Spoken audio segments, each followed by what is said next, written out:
tonight. So let's jump into it. Monday.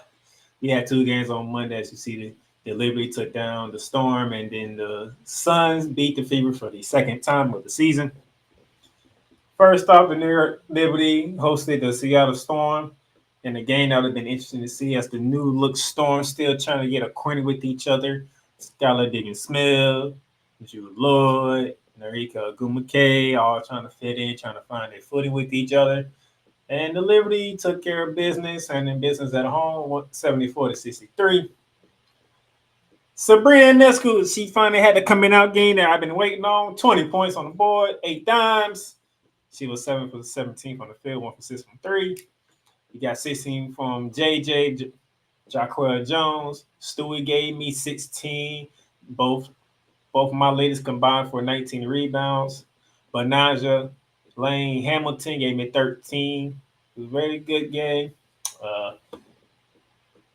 Nikkei did not play in this game. It was a shot for her to play. The ankle was still bothering her, so she missed this game. Jude Lloyd was in handcuffs by Miss Hamilton, Lainey Hamilton, doing her thing like she did against Clayton Clark. 13 points, 5 for 17 from the field, didn't hit none of her 3-pointers. But she did get 9 rebounds. Skylar Diggins Smith, only 8 points with 7 dimes. My ladies did a good job. Proud of my Liberty. They got themselves, they stayed undefeated. You see the shooting percentages. There's a struggle for the Storm. It's a struggle for us, too, when it comes to 3-point shot. We only shot 13% from 3. We only hit 3 of them. But, hey, still early in the season. We'll find our rhythm.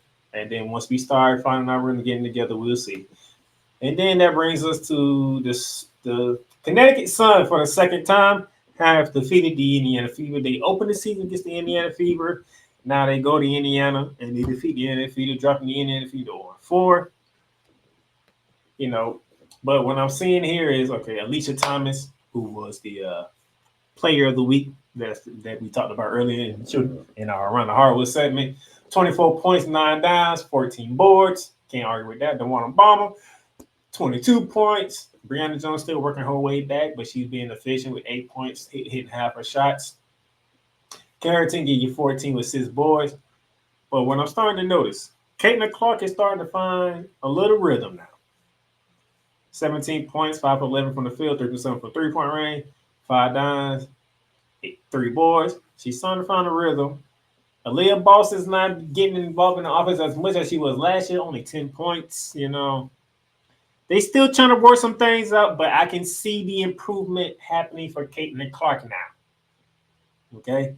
Still got to work on not turning the ball over as much, But now I think her and Kate Mitchell starting to get it together as a backcourt, starting to find a rhythm with each other because they both came with 17 points.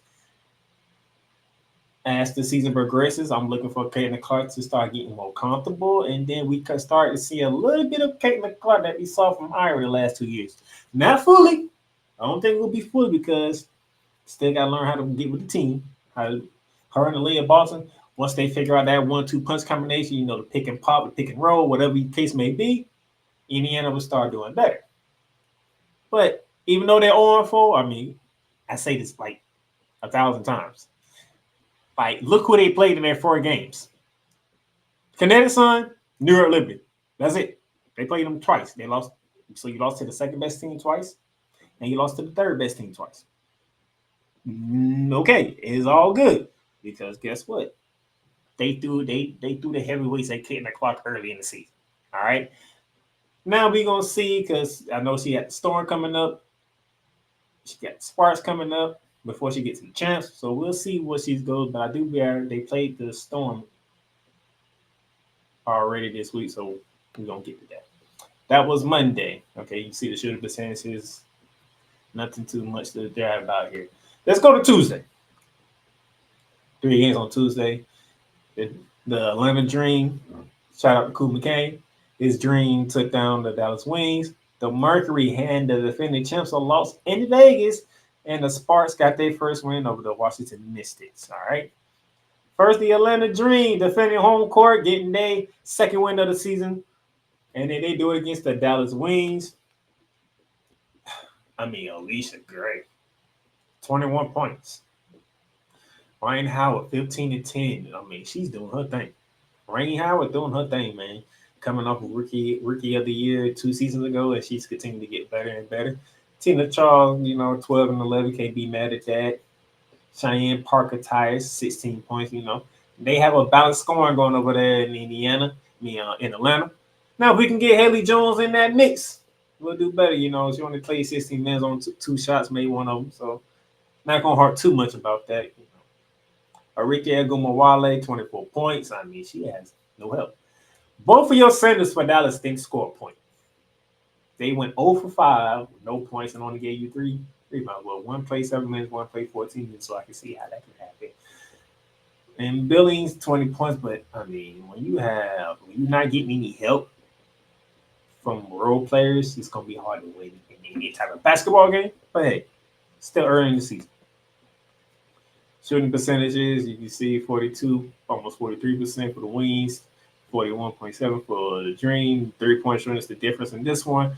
Almost 32% for the Dream, 12.5% for the Wings. That is not good in any basketball. That was game 1 for Tuesday. Game 2 for Tuesday is the Champs taking their first loss in the 3 games at home to the Phoenix Mercury. Now, they opened the season against the Phoenix Mercury in the banner night, getting championship rings and all that stuff, and they had a business against the Mercury.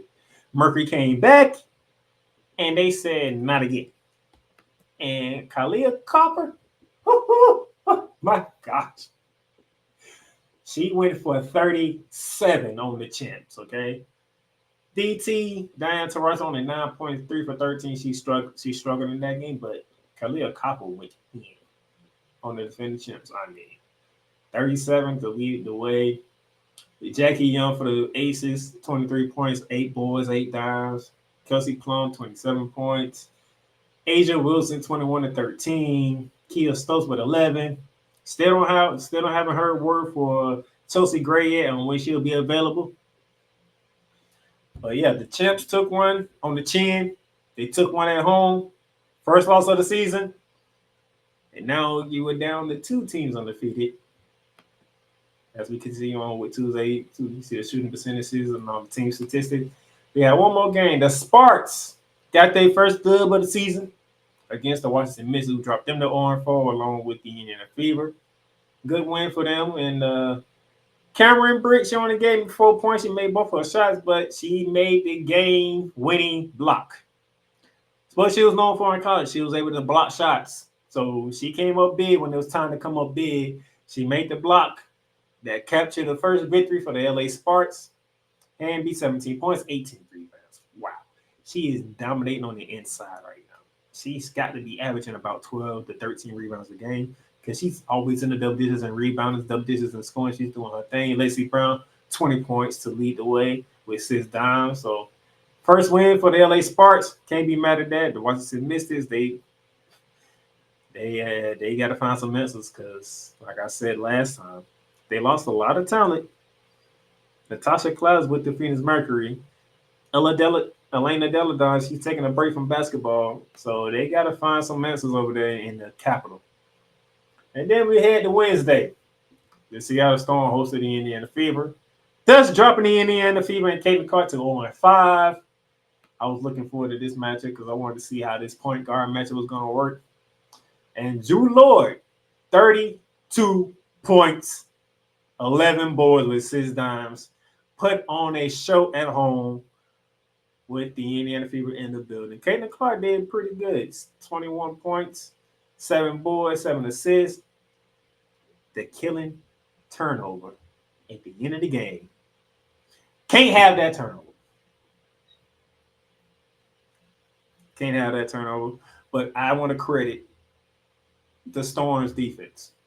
They sent 2 to Caitlin Clark when she came off the screen to come get the inbound pass. They sent 2 to her, which forced her to miscatch the ball. She somehow tried to get the lead Boston, and it came a turnover, and the Storm walked away with that 85-83 win. So the Storm got their second win of the season. The Ike Agumake came back for this one, gave you 22 points, 9 boards. Skylar Diggins Smith struggled 1 for 10. Only 2 points, but hey, when you got Drew Lord, who most people are calling the women's Kobe Bryant, You get nights like this, and it's hard to beat the Storm. 32 points, 11 boards with 6 times. I mean, you can't ask for much more from your point guard or shooting guard, whatever you want to call it, because she can interchange point guard and shooting guard, whatever. Okay, that's what she can do. All right, my man, Cool McCain's in the building. What's up, Cool? You just missed. I gave a shout out to the Atlanta Dream for beating the Dallas Queens back on Monday. So shout out to them. So that was the long game on Wednesday with the Indiana Fever dropping the 0-5 on the day. Let me get you the gold mamba he talking about, Julie Lloyd. She went in. Here's the team statistics from that game on Wednesday. You know, relatively similar. So nothing to see here. Then yesterday, my Liberty took one on the chin. The Kinetic Suns have now become the lone unbeaten team. And the Mercury dropped the misses to 0-5. And let's dive into it. Last night, ladies and gentlemen, my New York Liberty, we took one on the chin at home, just like the Aces did 2 days ago. We took one on the chin. Our 5th game of the season came up with an L against the Chicago Sky. And with that, you see Marbury with 21.7 rebounds, 7 dimes. And then you have Angel Reese, 13 points, 3 for 10 from the field, which means she was going to the line a lot. And that's saying a lot because Jaquel Jones, was in foul trouble. She picked up 5 fouls. I mean, she almost fouled out the game.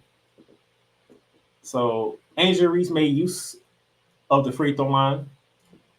Can't say nothing there about that. You can get to the free throw line, go for it. And she made her free throws, okay? And she also gave you 9 boards. But we took one on the chin, you know. Stewie only gave me 18 points, 10. It's a very quiet 18-10 from Stewie because I didn't hear her name a lot, okay, when it came to the game yesterday. Sabrina tried to get us in there, tried to do her thing with 19 points, 8 for 20 from the field, 2 for 8 from 3. Courtney Venasu has been very slow out the gate, I must say. I don't know if it's the A's finally caught up to her and she can't go like she used to. I don't know what it is, but she's been very slow out the gate. I'm looking forward to seeing if she can get it going as the season progresses. And Banaja Laney Hamilton, only 9.3 for 9. Her worst game of the season thus far. We took one on the chin, man. Shout out to Teresa Witherspoon, who said after her win against the New York Liberty that she will always be a New York Liberty. And she was a dynamite when she was with the New York Liberty. Okay, so Teresa Witherspoon, congratulations. You got your team. You got your Chicago Sky believing. They got 2 wins out of 3 games, and they beat the second best team in all of the WNBA in their backyard. So shout out to you guys.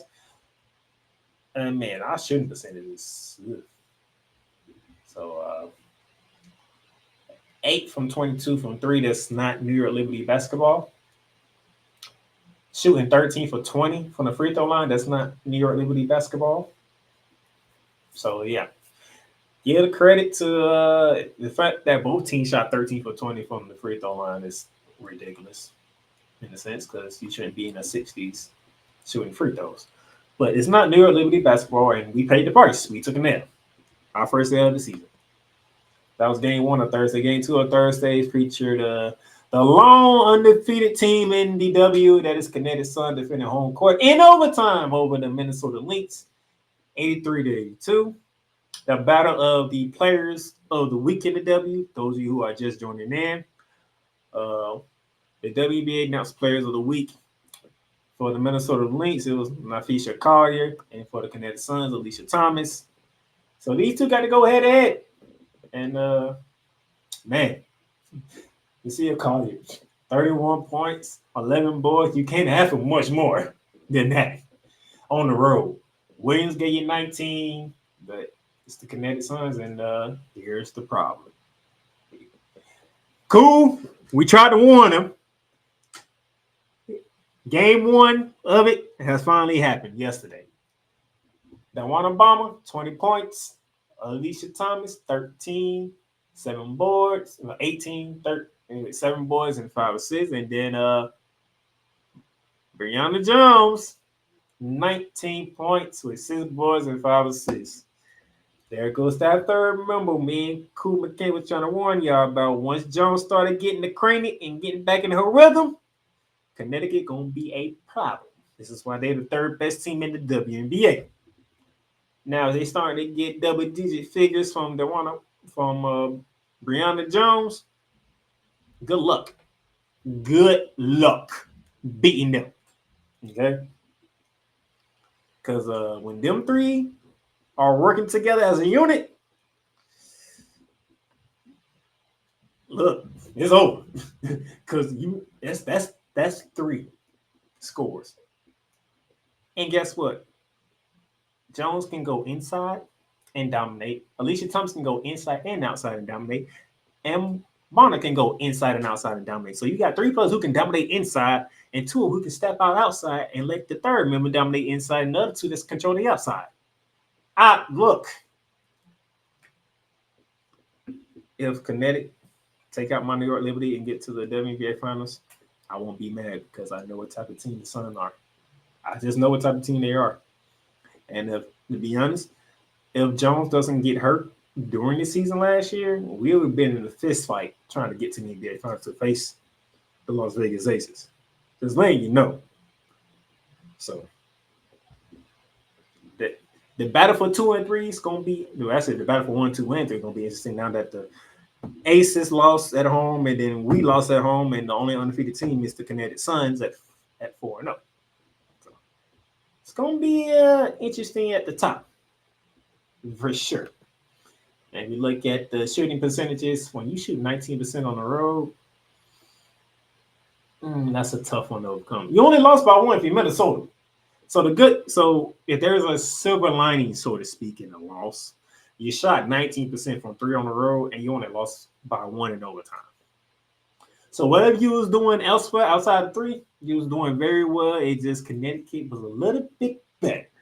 Okay, so that's something you can take with you. Like, if we can shoot better from the outside, or maybe turn some of the 3-point attempts instead of having 21 3-point attempts, maybe take 18 3-point attempts and turn them other 3 into 2-point baskets, we having a different conversation. That's something to think about if you're a Minnesota fan. So either try to make your 3-point shots or just take a little less. I ain't saying take a lot less. Take like 3 shots less and turn them into, 2-pointers, drives, and maybe get to the foul. We're having a different conversation yet, and there'll be no undefeated teams in the W right now. But nevertheless, Connecticut, the lone unbeaten team. That was game 2 of Thursday. Game 3 of last night featured the Phoenix Mercury hosting the Washington Mystics. And the Mystics, they just can't buy a win right now. They are dropping the oil fight with the Indiana Fever, and they just can't buy a win. They trying, they fighting, just like the Indiana Fever. They trying, they fighting. They just can't buy one right now. DT, after she struggled against the champs and in the W in Vegas, came home and gave you 20 with 6 boards, and then Copper continues to be a stud that she is, 20 points, 5 boards, and then Natasha Cloud gets to face her former team, 14 points with 10 assists and 5 rebounds. And I'm pretty sure those of you who stayed up in the DC area watched this game are really mad right now that Natasha Cloud is up in Phoenix right now instead of with y'all, because y'all probably would have won a game or 2 by now if you still had Natasha Cloud. But you don't, and then she got to meet you, and she gave you a double-double. That's got to sting if you're a Mystics fan. That's got to sting a lot. Okay? But, hey, shout out to Phoenix, man. 3-1 on the season. They took their first L to the champs. They came back and beat the champs, and they won 2 more games. So and this was without Brittany Griner in the lineup. Brittany Griner is not in the lineup. We still waiting on word on when she's going to come back into the lineup. Could be a month from now, 2 months from now. But Brittany Griner ain't even in the lineup yet. And they 3-1. So look out for Phoenix. They're coming. All right, you see the shooting percentages and stuff like that. Now, upcoming games tonight. 1 game tonight. The Indiana Fever trying to get off the schneid, trying to get their first win. If they do so, they'll be out in California in the City of Angels against the Los Angeles Sparks. It's going to be an interesting one to see Caitlin Clark, Leah Boston. On one side, you have Lexi Brown, Kia Nurse, Cameron Brick. On the other side, with Hanby man in the middle. So Hanby versus Boston is going to be interesting. I want to see what Lexi Brown does against Caitlin Clark. That's going to be a fun matchup to watch. And then what does Rakita Jackson fit in this game when she comes off the bench?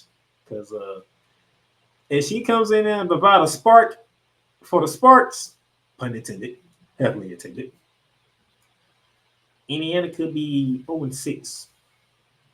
0-6 before they face the champs. And when it comes to the champs, they don't like losing. So just letting you know. So for the next 3 opponents that's going to face the Las Vegas Aces, be prepared to deal with some angry aces, okay? Just letting you know. So that's the only game tonight. Tomorrow we got 5 games.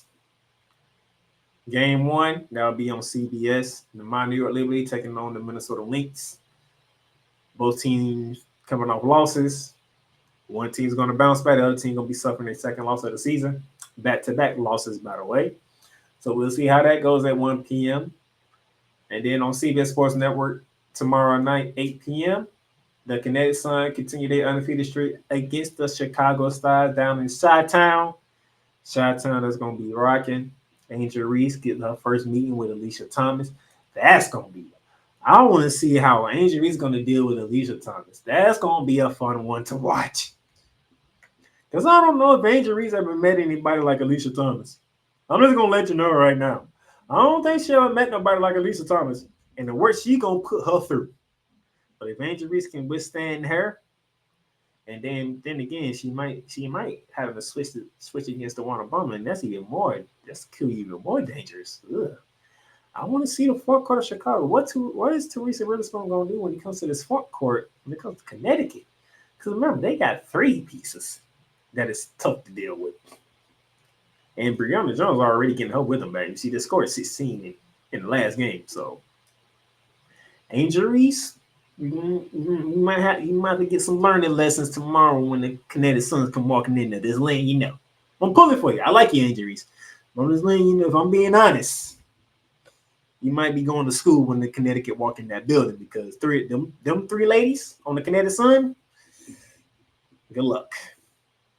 And after that, speaking of the defending champs, they don't like losing. Their next opponent is the Indiana Fever. So, Aaliyah Boston prepared to meet up with Angel Wilson. 2 South Carolina Gamecocks going head-to-head. And I'm pretty sure Angel Wilson is not happy with that loss they just took. So, they got to take it out on somebody. And then Caitlin Clark prepared to meet the champs. You got Kelsey Plum and Jackie Young licking their chops to get at you. Just like everybody else is, but hey, it comes with the territory. When you're this popular, coming in as a rookie, and the spotlight is on you, the veteran's going to feel some type of way, and the veteran's going to say something about it. That's why you having a hard time right now. But you've been doing better.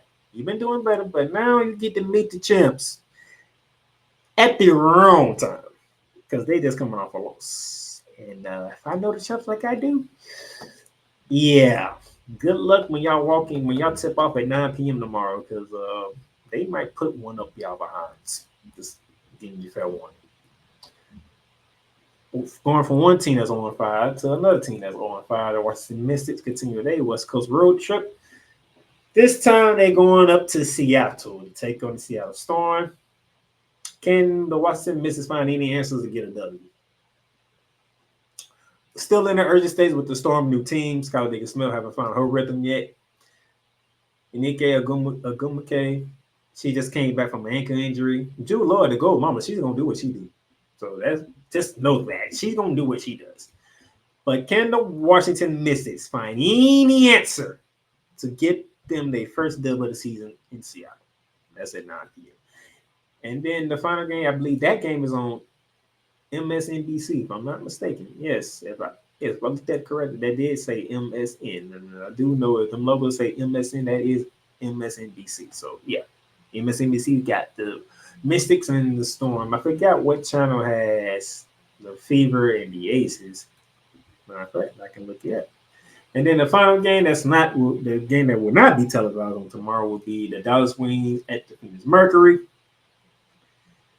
Uh, can anybody help Erika Gumawale?